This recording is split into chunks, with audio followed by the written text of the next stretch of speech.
Bonjour, je crois qu'il est temps de commencer. Le programme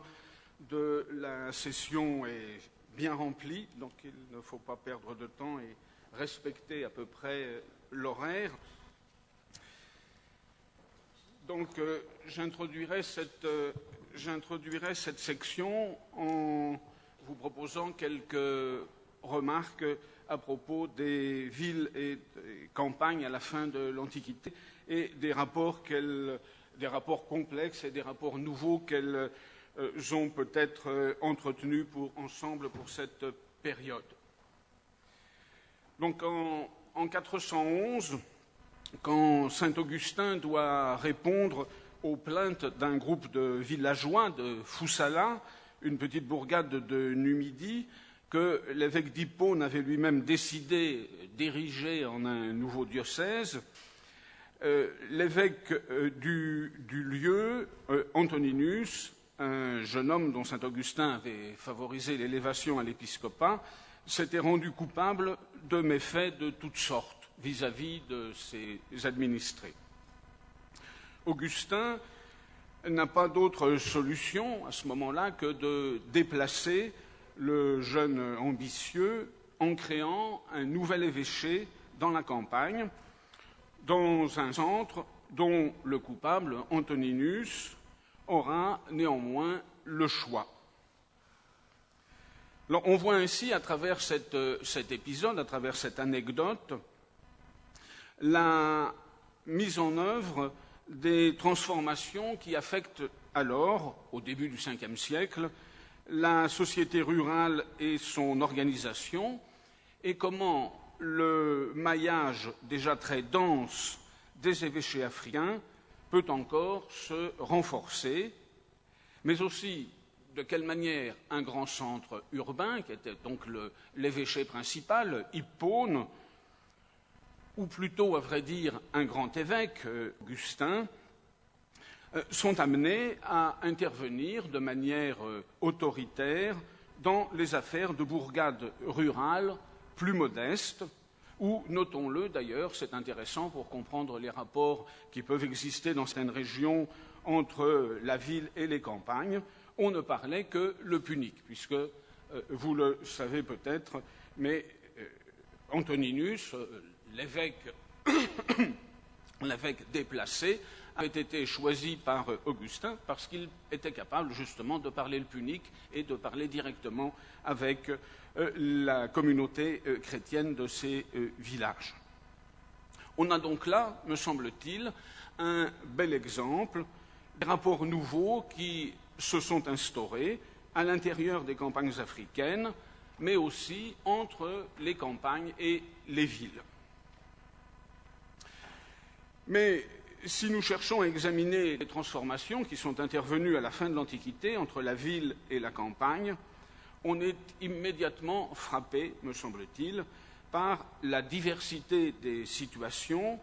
dans l'espace comme dans le temps. Ce qui vaut à Hippone, en Numidie, et dans son arrière-pays, n'est pas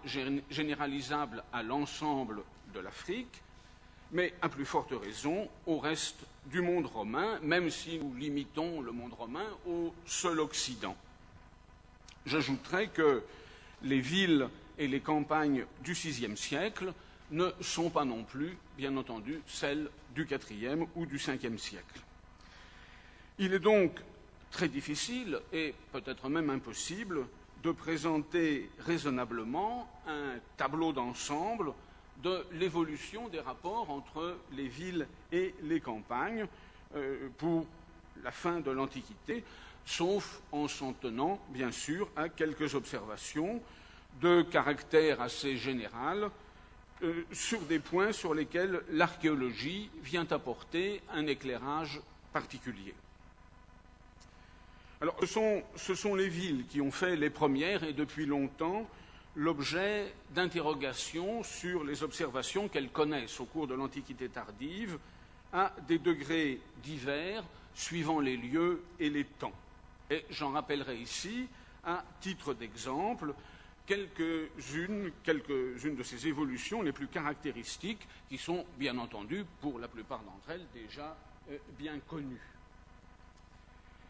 première caractéristique, première observation que l'on peut faire, c'est évidemment, dans bien des cas, la restriction du périmètre urbain, très sensible en Occident et parfois dans des proportions spectaculaires. Alors, cette restriction se manifeste sous des formes diverses. La plus courante, vous le savez, est la construction d'une enceinte réduite, comme on le voit en Gaule, à Saint-Bertrand de Comminges, c'est l'un des exemples que je présente ici, ou bien encore un site qui est moins connu puisqu'il est en cours de fouille actuellement, à Mandeure, en Franche-Comté, donc dans l'est de la Gaule, où l'établissement urbain, vous le voyez sur les deux images que je présente, passe dès l'époque constantinienne, donc c'est-à-dire très tôt, dès le début du IVe siècle, de 25 à 2 hectares, avec dans l'image, à la partie inférieure de ma projection, l'image très particulière de cette enceinte semi-circulaire au bord du Doubs. En Afrique, pour prendre d'autres exemples, eux aussi bien connus, le phénomène de la restriction de la surface de la ville est plus tardif. Il est daté souvent de l'époque byzantine, c'est-à-dire du VIe siècle. C'est le cas, exemple évidemment bien connu, de Lepsis Magna, où la nouvelle muraille, construite donc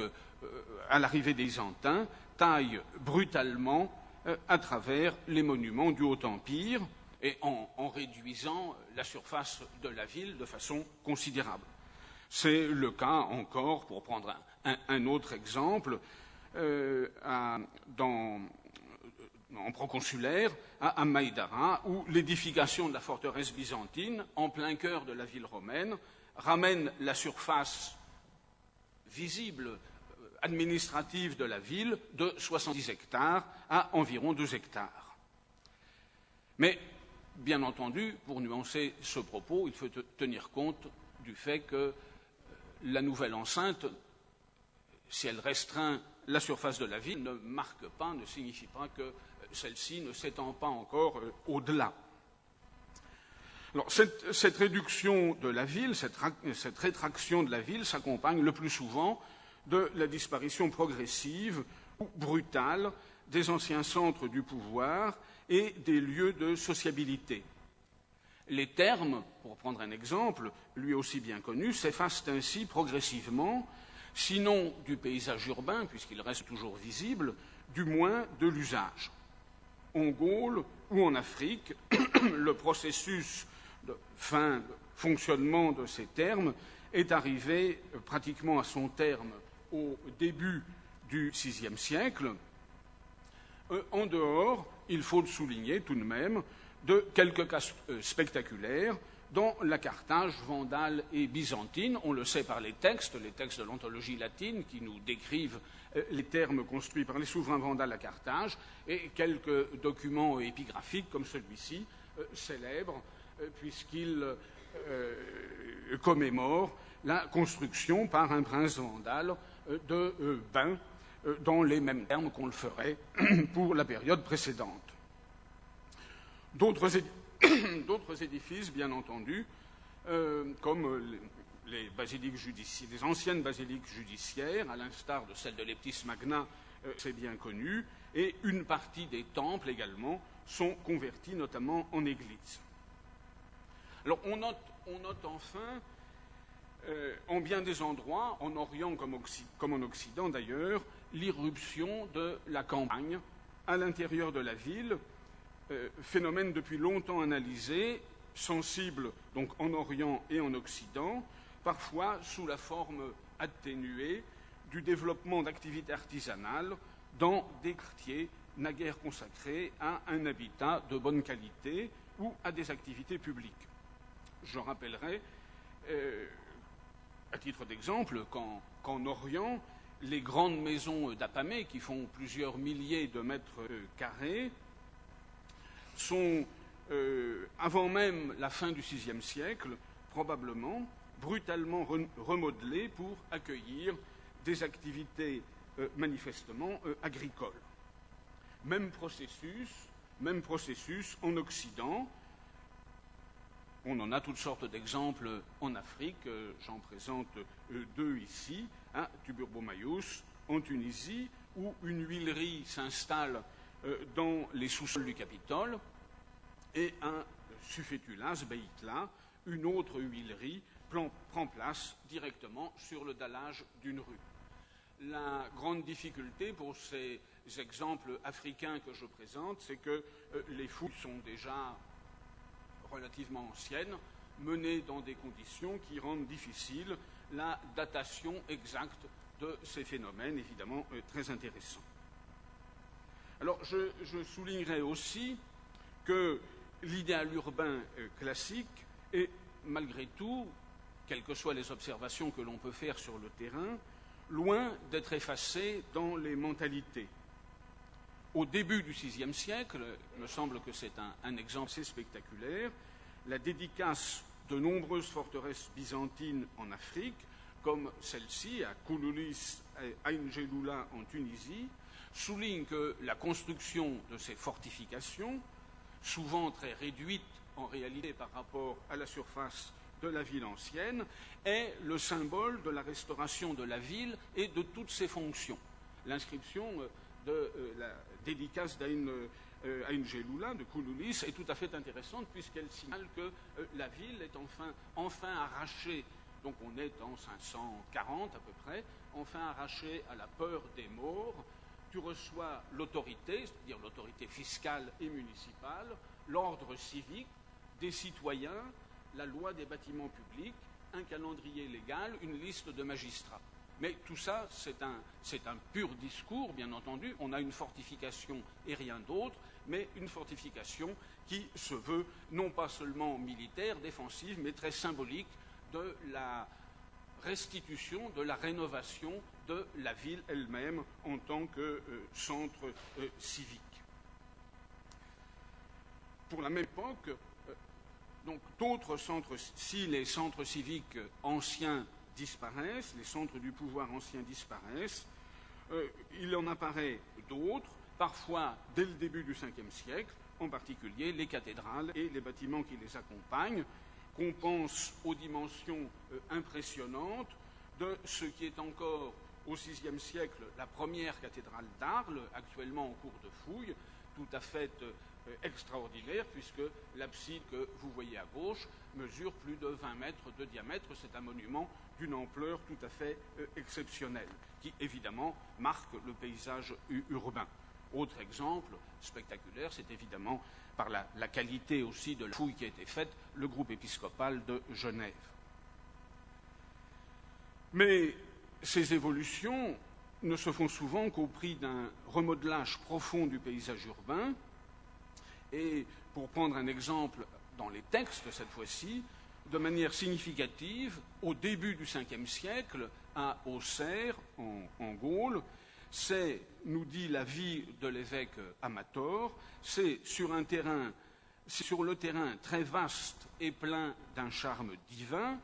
latior locus amoinetate quadam diwali circumceptus, et sur la demeure ample et noble, amplum atque excelsium domicilium, d'un des notables de la ville, Ruptilius, que l'évêque fait construire la nouvelle ecclésia qu'il consacre à Dieu. Autrement dit, une grande demeure, un vaste terrain s'efface du paysage urbain au profit d'un nouveau type de monument. Alors, partant de l'observation de ces transformations, souvent importantes, par lesquelles passent les villes de la fin de l'Antiquité, un beau colloque qui s'était tenu il y a 10 ans à Munich s'était interrogé sur la question de savoir s'il s'agissait d'un déclin ou d'une mutation. C'est évidemment un problème fondamental qui nous préoccupe, Niedergang oder Wandel, pour reprendre le titre de ce colloque. Alors, il me semble, la conclusion générale était évidemment qu'il s'agissait d'une mutation, mais c'est aussi, me semble-t-il, à vrai dire, une question de vocabulaire. Mutation signifie bien changement de nature, surtout lorsqu'elle prend l'ampleur qu'on observe. La mutation suppose bien le déclin et la disparition d'une forme existante au profit d'une nouvelle, et c'est, semble-t-il, ce à quoi on assiste dans les villes de la fin de l'Antiquité. De fait, le phénomène qui marque encore, et de la manière la plus décisive, le paysage urbain est celui de la christianisation, trop souvent étudié pour qu'il soit utile d'y revenir longuement ici. Mais je voudrais au moins souligner que si cette christianisation est importante, ce n'est que progressivement que la topographie chrétienne des villes se dégage clairement. Elle n'est guère perceptible en bien des endroits, en bien des villes, sauf exception, bien entendu, avant une date relativement tardive, le 5e ou au plus tôt, le 5e siècle au plus tôt, même si, évidemment, on a déjà, dès le début du 4e siècle, des indices que ce mouvement de christianisation de la topographie s'amorce. Alors, pour en venir aux campagnes, il me semble que c'est, bien entendu, le domaine dans lequel nos connaissances ont progressé de la manière la plus spectaculaire au cours des années récentes. C'est un des domaines auxquels l'archéologie s'est intéressée de la façon la plus approfondie, sur bien des points, mais aussi très inégalement suivant les régions. En témoigne, vous le savez, une série de colloques et de publications qui ont renouvelé la vision que l'on pouvait avoir des campagnes. Mais il reste néanmoins encore aujourd'hui difficile de dresser un tableau précis de leur évolution à la fin de l'Antiquité. Observons au moins qu'en bien des endroits, les campagnes sont marquées par un grand conservatisme dans le domaine spirituel comme dans le domaine matériel. C'est l'un des enseignements que l'on retire, par exemple, de documents tout à fait fameux, les tablettes Albertini, ces actes notariés de vente de petites parcelles de terre, découverts dans les années 1930, écrits sur des tablettes de bois, découvertes à la frontière algéro-tunisienne, dans la partie sud de ce pays. Ces tablettes, datées de la fin de l'époque vandale, entre 493 et 496, de manière précise, puisqu'on a des dates sur les tablettes, concernent pour l'essentiel un grand domaine, le Fundus Tuletianos et ses colons, dans une période, semble-t-il, marquée par une situation de crise économique. Les tablettes montrent, et c'est cela qui est très intéressant, que les règles juridiques qui régissent alors le régime des terres prolongent les lois manciennes du Haut-Empire, les lois qui remontent même jusqu'à l'époque flavienne. Les façons culturales qui sont évoquées sur ces tablettes, le système d'irrigation en particulier, essentiel dans les régions semi-arides d'où elles proviennent, renvoient pour leur part à une organisation mise au point bien plus anciennement encore, à la période pré-romaine. Sur le plan spirituel, signalons que la mention d'un prêtre, mention très fugitive, sur ces tablettes, sur l'une de ces tablettes, constitue sans doute un indice de la christianisation de cette petite communauté rurale. Mais nous avons, à travers la correspondance de saint Augustin, par exemple, bien d'autres indices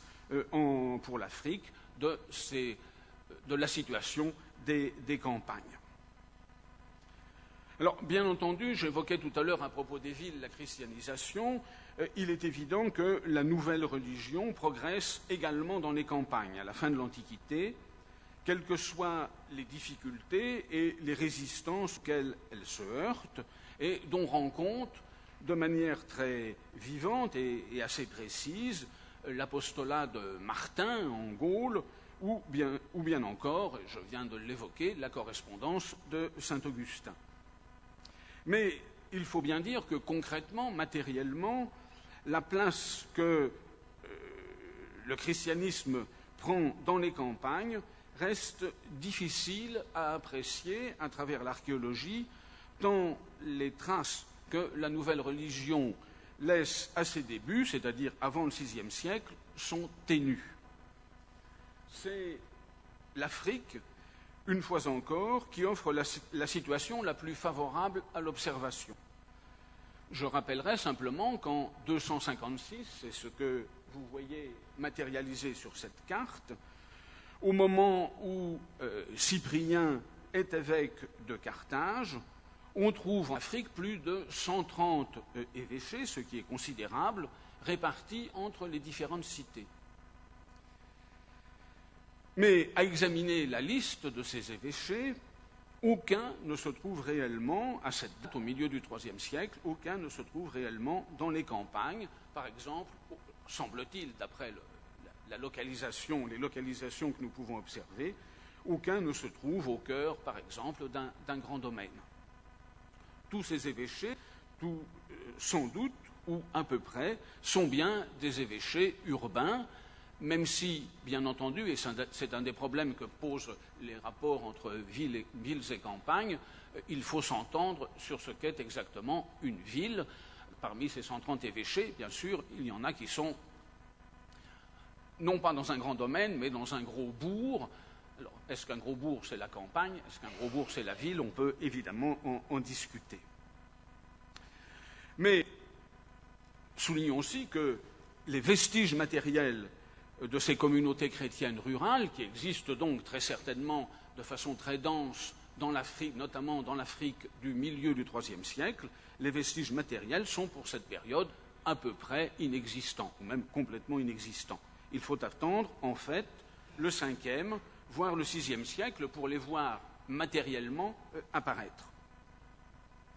Mais avant de parler de revenir sur la christianisation des campagnes, il faut évidemment évoquer, lorsqu'on parle des rapports entre la ville et la campagne, un autre phénomène qui est étroitement lié à la christianisation des campagnes et qui manifeste les liens qui existent alors, comme je viens de le dire, entre ville et campagne.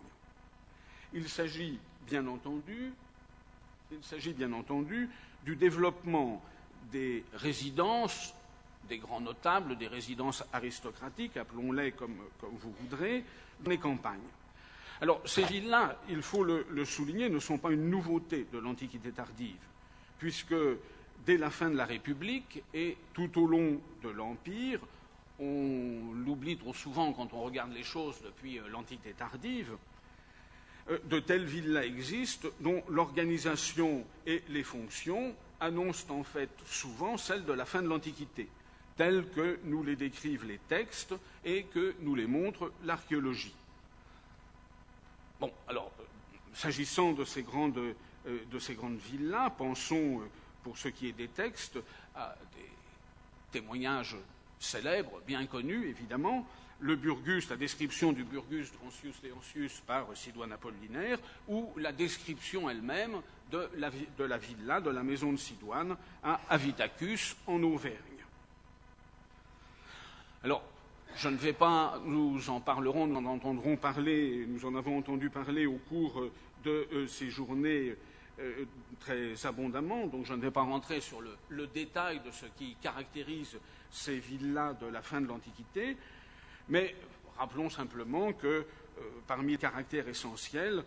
on peut noter sans doute l'ampleur qu'elles peuvent atteindre, le caractère systématique de certains partis pris architecturaux, et l'importance matérielle donnée aux salles de réception, salle à abside notamment, et stibadia pour les repas, avec ici le très bel exemple de la villa de Faragola. On retrouve ainsi à la campagne les mêmes éléments essentiels que dans les résidences urbaines,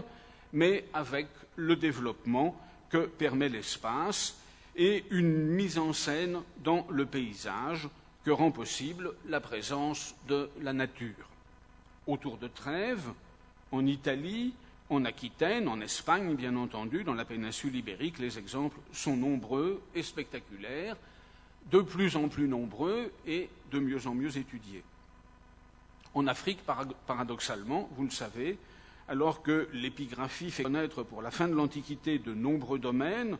et que les représentations des villas correspondantes sont très abondantes sur la mosaïque,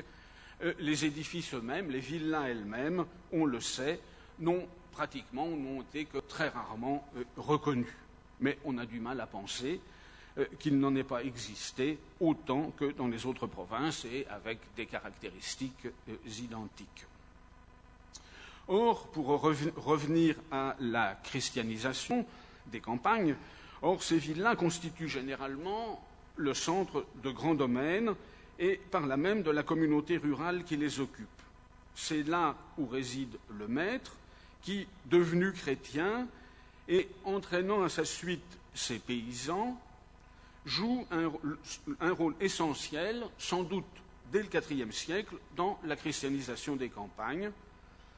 rôle qui se manifeste matériellement, qui apparaît dans le courant du Ve siècle et plus encore au VIe siècle. On le voit bien en Afrique par la multiplication des églises rurales, souvent d'ailleurs dotées de baptistères, ce qui pose toutes sortes de problèmes sur lesquels je ne reviens pas ici, sur l'organisation administrative en quelque sorte de ces églises. Les hautes steppes tunisiennes, pour prendre quelques exemples, en fournissent de nombreuses attestations, mais l'une des plus significatives pour l'Afrique est sans doute l'église récemment fouillée et encore inédite, c'est la raison pour laquelle je ne peux pas vous en montrer d'image, est sans doute l'église d'Enchir Bgil, dans le nord-ouest de la Tunisie. Cette petite église, dédiée à la Vierge, au plan original, dotée d'une sorte de déambulatoire, très inspiré dans sa forme et son décor de modèles venus d'Orient, est située en pleine campagne et elle est au centre d'un grand domaine à quelques centaines de mètres de la villa. C'est un cas tout à fait intéressant parce que pour une fois, et peut-être pour la première fois, on a pu observer en même temps à la fois le domaine, la villa et la présence de l'Église, et bien comprendre quels étaient les rapports entre le domaine et l'Église, et avoir une attestation, un témoignage matériel sur le rôle dans la christianisation des campagnes africaines, en tout cas, des grands propriétaires et de ces domaines. Il s'agit en Afrique, je le disais, d'un des tout premiers exemples parfaitement clair de ces églises rurales dont le développement constitue une des caractéristiques de la fin de l'Antiquité, prélude évidemment au développement des paroisses et à l'affirmation de nouveaux liens entre les villes et les bourgs ruraux. De la même manière d'ailleurs qu'à Enchir Bgil, l'Église et les baptistères successifs qui l'accompagnent, découverts il y a quelques années à Bekalta, sur la côte orientale de la Tunisie, se trouvait-il, on le sait par une inscription, au centre d'un autre domaine, dont le nom cette fois-ci est connu, le Fundus Dynamius. Donc nous avons là aussi une très belle attestation matérielle, concrète, des rapports entre le grand domaine et l'Église qui l'accompagne. Alors on mesure mal concrètement la manière dont ce mouvement s'est effectué dans le temps, ce mouvement de christianisation. On saisit bien en revanche, à travers les textes et parfois l'archéologie, à quelle résistance il s'est heurté en Gaule, à travers la vie de Saint-Martin, je le disais tout à l'heure, en Afrique, avec, là encore, un autre exemple inédit, mais fort intéressant, d'un temple de Caelestis, successivement occupé violemment par les chrétiens, puis remis en service par les païens, avant d'être définitivement abandonné, mais pas avant le début du VIe siècle au plus tôt. Jusqu'à la fin du VIe siècle, en Occident, la notion de cité recouvre donc encore une réalité tangible. Toutefois, en dépit d'une volonté toujours affirmée de maintenir l'idée classique de la ville, celle-ci, dans la réalité, s'est évidemment profondément transformée, radicalement, devrais-je dire, à un rythme différent, il est vrai, suivant les régions. J'ai pris de nombreux exemples en Afrique, mais évidemment la situation n'est pas exactement la même si on regarde ce qui se passe en Gaule ou ailleurs en Occident. Pour répondre aux changements politiques et spirituels, de nouveaux lieux de pouvoir sont apparus, au premier rang desquels la cathédrale. Les élites traditionnelles, encore présentes dans les villes au Ve, voire au VIe siècle, comme le montre sans ambiguïté l'architecture des grandes demeures, ont aussi affirmé leur présence dans les campagnes. Celles-ci s'organisent désormais autrement, autour de communautés chrétiennes qui se sont progressivement développées avant de pérenniser leur existence dans certaines régions comme la Gaule ou de s'effondrer rapidement, comme ce fut le cas en Afrique à la suite de la conquête arabe. Et vous le savez, c'est un des grands problèmes de l'Afrique tardive que de comprendre pourquoi ces communautés chrétiennes si vivantes, si bien présentes sur le terrain, ont disparu aussi rapidement. Mais je dirais en terminant que c'est dans ce mouvement de christianisation que réside sans doute une des transformations fondamentales des rapports entre les villes et les campagnes de l'Antiquité tardive, mouvement dont l'archéologie, aujourd'hui, et nous allons en avoir la preuve avec vos interventions, atteste de mieux en mieux la réalité. Je vous remercie.